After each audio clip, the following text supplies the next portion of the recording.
Yuda Iskarioti ni mmoja kati ya wanafunzi 12 walioitwa na kuchaguliwa na Yesu.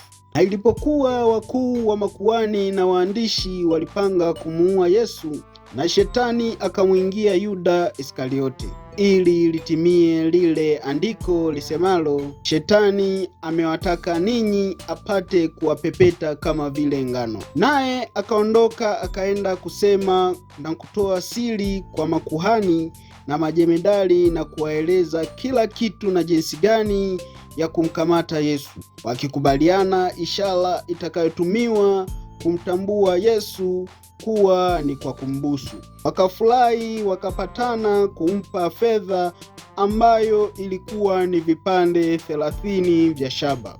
Naye akapokea kwa makubaliano kuwa atatoa ishara kwao, lakini pasipokuwa na makutano ya watu wengi. Kwa hiyo Yuda alikwenda kumsaliti Yesu alipokuwa na wanafunzi katika bustani ya Gethsemane.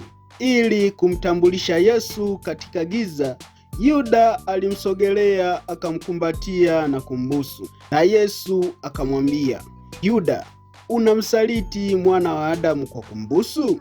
Na Yesu akakamatwa muda ule na kupelekwa mbele ya baraza. Na baada ya kuona ya kwamba Yesu alitakiwa kusulubiwa, Yuda akaamua kurudisha vile vipande 30 vya fedha, akijutia na kusema alisaliti damu isiyokuwa na hatia, akidhani kwamba labda wale watu watamwachia Yesu. Na alipoona ya kwamba wale watu hawamwelewi, akaamua kuvitupa vile vipande vya fedha katika lile hekalu, na akaondoka akaenda akajinyonga.